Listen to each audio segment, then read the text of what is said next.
Welcome back. جی عمر جاوید صاحب، آپ نے دونوں کی گفتگو سنی اور دو مختلف نقطہ نظر ہمارے سامنے آئے.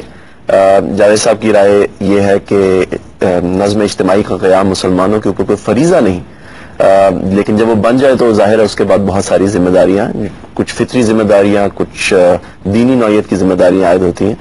اور وقاص صاحب کا خیال یہ ہے کہ خود نظم اجتماعی کو وجود میں لانا مسلمانوں کے اوپر ایک فرض کفایہ کی نوعیت رکھتا ہے. تو اس بارے میں تاریخ کی روشنی میں، جس کے آپ بھی اسکالر ہیں، آپ کا کیا خیال ہے؟ دیکھیے، اگر ہم ریاست کے ارتقاء کو، ریاست کی ابتدا کو یا ریاست کے آغاز کو تاریخ کے دریچوں میں جھانک کر دیکھیں یا تاریخی حوالے سے شواہد حاصل کریں تو یہ قطعی طور پر احساس نہیں ہوتا کہ ریاست کا یا اجتماعی نظم و ضبط کا کسی بھی حوالے سے انسان کی جبلت سے کوئی تعلق ہے یا یہ ایک قدرتی جو ہے کوئی ادارہ ہے.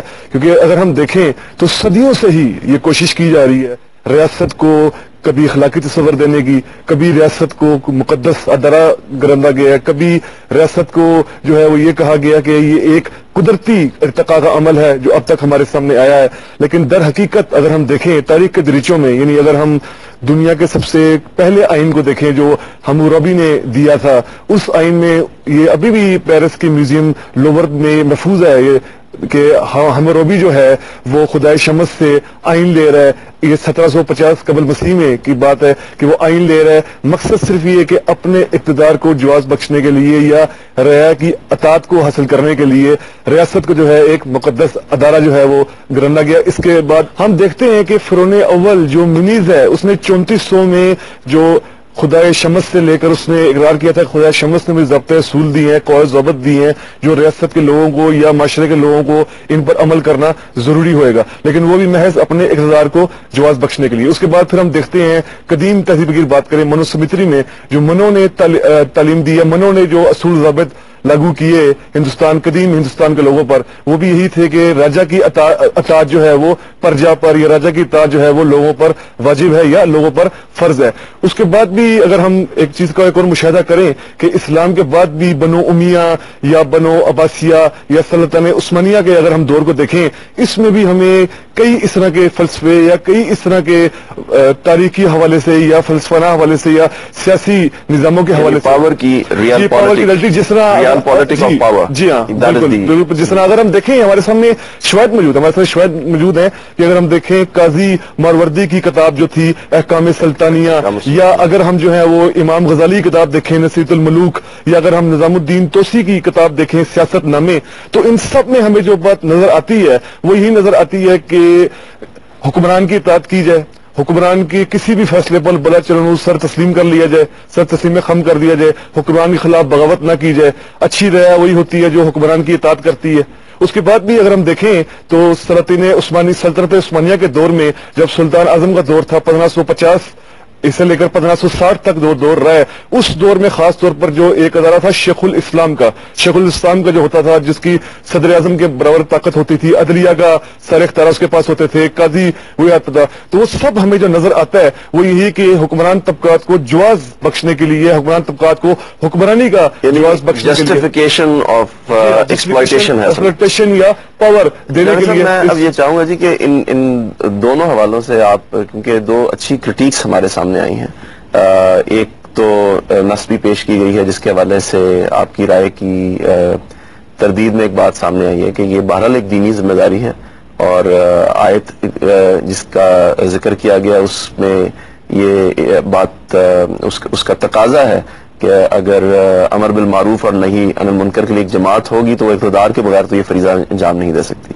دوسری طرف ہمیں تاریخی دلائل ملے ہیں، انہوں نے بہت ساری کتابوں کا بھی مسلمانوں کی المواردی کی اور غزالی کی اور نظام الملک کی کتابوں کا بھی حوالہ دیا اور مسلمانوں کے نظام کا بھی حوالہ دیا کہ یہ تو اصل میں پاور گیم تھی. دونوں حوالوں سے اگر آپ اپنی رائے دیں تو ہمیں. دیکھیے بات یہ ہے، ایک چیز یہ ہے کہ آپ نے ایک اجتماعی نظم قائم کر لیا، اس اجتماعی نظم میں کسی نے اپنا استبداد قائم کر دیا، اپنی حکومت قائم کر دی.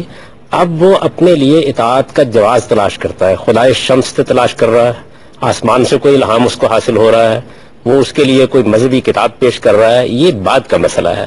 نظم اجتماعی کا قیام کیا چیز ہے؟ نظم اجتماعی کے قیام کا مطلب یہ ہے کہ لوگ جب مل کے رہ رہے ہیں تو وہ اپنے اندر ایک ایسا نظم قائم کریں گے جو لوگوں کو ان کی تعدی سے بچا سکے، ان کے ظلم سے بچا سکے، ان کے عدوان سے بچا سکے. یہ چیز ہے جس کو جبلی کہا جاتا ہے. یہ جو وقاص صاحب نے بھی بحث اٹھائی تھی، دیکھیے مسلمان ہو، مسیحی ہو، یہودی ہو، کسی مذہب سے تعلق رکھتا ہو، اس وقت دنیا میں بہت سے مذاہب ہیں. بدھ مت کے پیرو بھی ہیں، جین مت کے پیرو بھی ہیں، ہندو بھی ہیں، دوسرے لوگ بھی ہیں. دنیا بھر میں اس وقت دسیوں کی تعداد میں ممالک موجود ہیں، لیکن ان سب میں نظم اجتماعی کو قائم کرنے پر انسانوں کا اتفاق ہے. اس کا مطلب یہ ہے کہ اس کا ماخذ کوئی مذہبی حکم نہیں ہے بلکہ فطری حکم ہے. یعنی انسان کی فطرت کے اندر جو داعیات اللہ تعالیٰ نے رکھے ہیں، میں اپنی جبلت کے تقاضوں سے شادی کرتا ہوں. لیکن غالباً ان کی بات کا مطلب یہ ہے کہ باقی اقوام تو بہت ساری ضروریات کے تحت کرتی ہوں گی، مسلمانوں کے لیے تو اپنے اقدار اور اپنی ویلیوز کو پرزرو کرنے کے لیے لازم قرار دے دیا گیا. نظم اجتماعی کا وجود ایک فطری وجود ہے، یعنی انسان ہر حال میں یہ قائم کرے گا. میں نے آپ کو مثال دی تھی کہ شادی کرنے کے نتیجے میں خاندان وجود میں آتا ہے. اسلام شادی کے بارے میں آپ کو احکام دیتا ہے، وہ نکاح کا آپ کو طریقہ بتاتا ہے، وہ آپ کو یہ بتاتا ہے کہ بچوں کے حقوق کیا ہے، یہ سب باتیں بتاتا ہے. لیکن کیا شادی کرنا شرعی وجوب کے تحت ہوتا ہے؟ پھر سیدنا مسیح علیہ السلام نے شادی نہیں کی، آپ کے جلیل القدر محدث امام بخاری نے شادی نہیں کی، آپ کے بہت بڑے عالم ابن تیمیہ نے شادی نہیں کی. تو اس کا یہ مطلب نہیں ہے کہ انہوں نے کسی شرعی حکم کی خلاف ورزی کر دی ہے. اصل میں انسان کے اندر جو فطری داعیات ہیں ان کا ظہور ہوتا ہے، وہ کھانے میں، پینے میں، تہذیب میں، رہن سہن میں، لباس میں، زبان میں، زبانوں کے تنوع میں، ادب میں، بہت سی چیزوں میں ہوتا ہے. بالکل اسی طریقے سے انسان کا ایک فطری تقاضا، یہ جبلی تقاضا یہ ہے کہ وہ اجتماعی نظم قائم کرے. لیکن میرے خیال میں جو بحث جاوید عمر صاحب نے اٹھائی ہے وہ زیادہ تقاضا کرتی ہے اس بات کا کہ تھوڑی سی اس پہ گفتگو کرنی ہے، اس لیے کہ وہ بڑی بنیادی چیز ہے. یعنی میرے نزدیک آپ انسان کی شخصیت کا جب مطالعہ کرتے ہیں تو انسان کی شخصیت کے کچھ فطری داعیات ہیں. انسان اندھا اور بہرا نہیں پیدا کیا گیا. یعنی ایسے نہیں ہے کہ کوئی مذہبی الہام آئے گا تو انسان کو یہ بتائے گا کہ تمہیں شادی کرنی ہے، کوئی مذہبی الہام آئے گا تو انسان کو یہ بتائے گا تمہیں کھانا پینا ہے، کوئی مذہبی الہام آئے گا اور وہ انسان کو آ کر یہ بتائے گا کہ تمہیں اپنے رہن سہن کے آداب اختیار کرنے ہیں. یہ داعیات انسان کے اندر موجود ہے. یہی وجہ ہے کہ آپ یہ دیکھیے کہ قرآن مجید کی جو آیت انہوں نے پڑھی ہے، ابھی میں اس کے اوپر تبصرہ کرتا ہوں اور آپ کو بتاتا ہوں کہ اس کا صحیح مفہوم کیا ہے. وہ آیت بھی ایک مذہبی فریضے کو بیان کر رہی ہے. وہ اس طرح نہیں کہہ رہی کہ مسلمانوں جاؤ ایک نظم اجتماعی قائم کرو، یعنی یہ نہیں کہہ رہی کہ نظم اجتماعی قائم کرو جا کر یا حکومت قائم کرو جا کر. حکومت قائم کرنا، نظم اجتماعی قائم کرنا، یہ ایک ہندو کے اندر بھی اسی طریقے سے ظہور پذیر ہوگا، عیسائی کے اندر بھی اسی طرح سے ظہور پذیر ہوگا جیسے ایک مسلمان کے اندر ظہور پذیر ہوگا. تو مسلمانوں کو دین دیا گیا ہے.